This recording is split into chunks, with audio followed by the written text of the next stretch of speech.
Hello friends, welcome to my channel Manidipa creation. আশা করি সবাই ভালোই আছেন। আজ বানাবো 3 ধরনের নাড়ু। ভিডিওটি শেষ পর্যন্ত দেখুন, আশা করি ভালো লাগবে। মিষ্টি আলুর সেওয়াই দিয়ে নাড়ু বানাবো, তাই প্রথমে মিষ্টি আলু সিদ্ধ করার জন্য বসিয়ে দিলাম। আমি এখানে 4টে আলু নিলাম, আলুগুলো বসিয়ে দিলাম সিদ্ধ করার জন্য। আলু সিদ্ধ হয়ে গেছে, এখন নামিয়ে ঠান্ডা করে নিলাম। এখন আলুর খোসাগুলো ছাড়িয়ে নেব। এই চৈত্র সংক্রান্তিতে আমরা মিষ্টি আলুর সেওয়াই দিয়ে নাড়ু তৈরি করি। খুব সুস্বাদু একটি রেসিপি। জানি না আর কে কে আমাদের মতন এভাবে তৈরি করেন। আলুর খোসাগুলো ছাড়িয়ে নিলাম। এখন আলুগুলো ভালো করে মেখে নেব, যাতে ভিতরে কোনো জমাট না থাকে। যারা আজ প্রথমবার আমার ভিডিওটি দেখছেন, আপনাদের কাছে যদি একটু ভালো লেগে থাকে তাহলে আমার চ্যানেলটি সাবস্ক্রাইব করে দেবেন এবং পাশে থাকবেন। আর যারা যারা আমার চ্যানেলটি সাবস্ক্রাইব করেছেন তাদেরকে অসংখ্য ধন্যবাদ। আলু মাখা হয়ে গেছে। এবার একটা থালার মধ্যে তেল মাখিয়ে রোদে দিয়েছিলাম আধ ঘন্টার জন্য। এখন আলুগুলো নিয়ে নিলাম একটা চালনের মধ্যে, তারপর এভাবে দিয়ে দিলাম সেওইগুলো। এখন সারা দিনে রোদে শুকিয়ে নেব। যারা পেজ থেকে আমার ভিডিওটি দেখছেন, আপনাদের কাছে যদি একটু ভালো লেগে থাকে তাহলে আমার পেজটা ফলো করে রাখবেন প্লিজ, এবং পাশে থাকবেন। 2টি বড় পাত্রে সেওইগুলো দিয়ে দিলাম। এখন দিয়ে দিলাম রোদে শুকানোর জন্য। দেখুন বন্ধুরা, সেওইগুলো শুকিয়ে গেছে। এখন সেওইগুলো দিয়ে নাড়ু তৈরি করে নেব। কারণ নাড়ু তৈরি করার জন্য প্রথমে করে নেব মশলা। তার জন্য কড়াইতে দিয়ে দিলাম মৌরি, গোটা জিরে আর 2টো তেজপাতা। এই মশলাগুলো ভালো করে ভেজে নেব। এই ভাজা মশলাটা নাড়ুর মধ্যে দিলে নাড়ুগুলো আরও একটু বেশি স্বাদ হয়। আমি সব সময় নাড়ুগুলো মশলা দিয়েই তৈরি করি। মশলাটা ভাজা হয়ে গেছে, এখন নামিয়ে গুঁড়ো করে নেব। আর এই মশলাটা আমি সবগুলো নাড়ুর মধ্যেই দেব।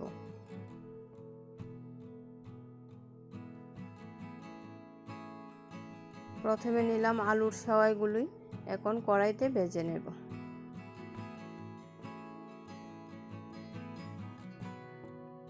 এই পর্যায়ে এসে যারা ভিডিওটিতে একটি লাইক দিতে ভুলে গিয়েছেন, প্লিজ একটি লাইক দিয়ে কন্টিনিউ করবেন এবং পাশে থাকবেন। আপনাদের সহযোগিতা ছাড়া আমি সামনের দিকে এগিয়ে যেতে পারবো না।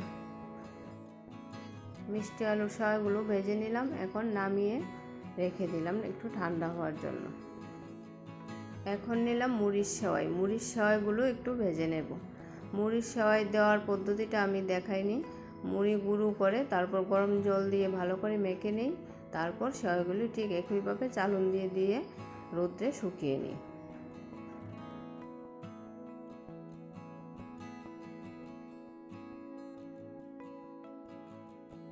মুড়ির সেওইগুলো ভেজে নিলাম। এখন নামিয়ে রেখে দিলাম একটু ঠান্ডা হওয়ার জন্য। ছাতুর নাড়ু বানাবো, তাই নাড়ু বানানোর জন্য ছিটকুই নিলাম। ছিটকুইগুলো কড়াইতে একটু গরম করে নেব, তাহলে গুঁড়ো করতে সুবিধে হবে।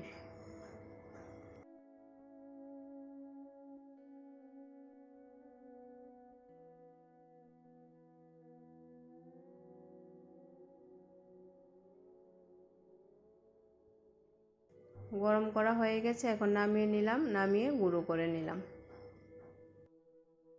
তারপর কড়ার মধ্যে দিয়ে দিলাম অল্প মুড়ি। মুড়িগুলো একটু গরম করে নেব, এগুলো গুঁড়ো করে নেব।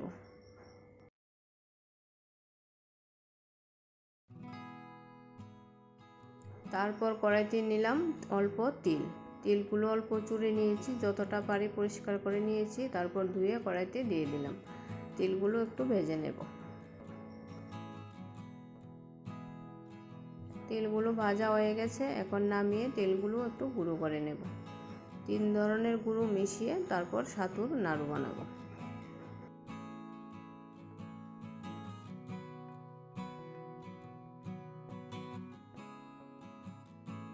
নাড়ু বানানোর জন্য এদিকে কড়াইতে বসিয়ে দিলাম গুড়। গুড়টা এখন ভালো করে জাল করে নেব।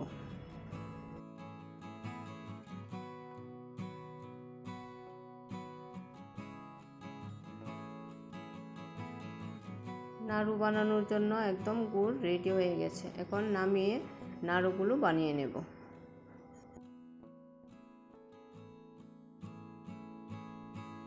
প্রথমে নিলাম মুড়ির সেওইগুলো, এর মধ্যে দিয়ে দিলাম গুড় আর দিয়ে দিব 1 চামচ ভাজা মশলা, দিয়ে নাড়ুগুলো তৈরি করে নেব। দেখুন বন্ধুরা আমি কীভাবে নাড়ুগুলো তৈরি করে নিই।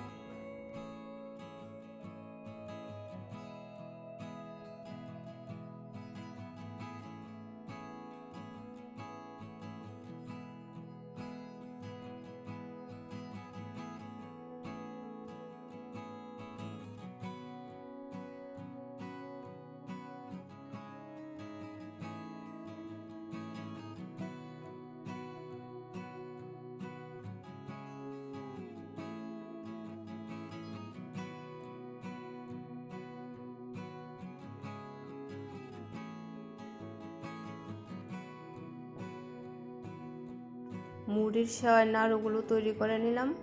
এখন তৈরি করব মিষ্টি আলুর সেওয়াইগুলো। এখন এর মধ্যে দিয়ে দিলাম গুড় আর 1 চামচ ভাজা মশলা।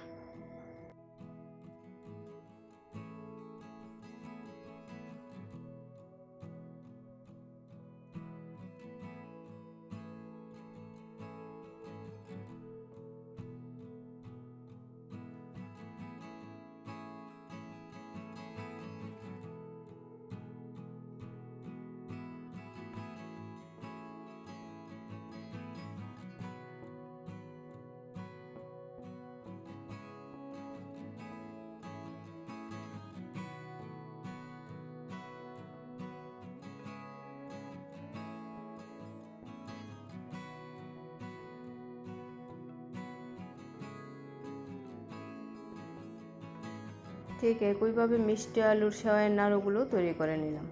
দেখুন বন্ধুরা আমার সেওয়াইয়ের নাড়ুগুলো কতটা সুন্দর হয়েছে। এখন ছাতুর নাড়ু তৈরি করব, তাই নাড়ু তৈরি করার জন্য বসিয়ে দিলাম আবার গুড়টা ভালো করে জাল করে নেব।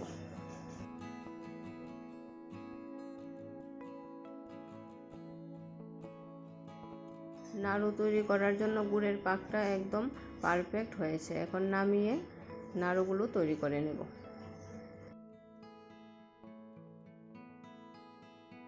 বন্ধুরা দেখুন আমি কিভাবে নাড়ুগুলো তৈরি করি। এই নাড়ুগুলো তৈরি করছি, এর মধ্যে আছে মুড়ির গুঁড়ো, খইয়ের গুঁড়ো, তিলের গুঁড়ো আর সঙ্গে দিলাম 1 চামচ ভাজা মশলা।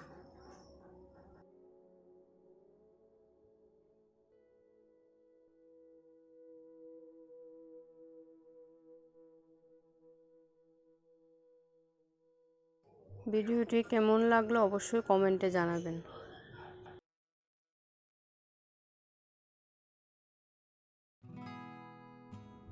এইভাবে সবগুলো নাড়ু তৈরি করে নিলাম। ভিডিওটি শেষ পর্যন্ত দেখার জন্য অসংখ্য ধন্যবাদ।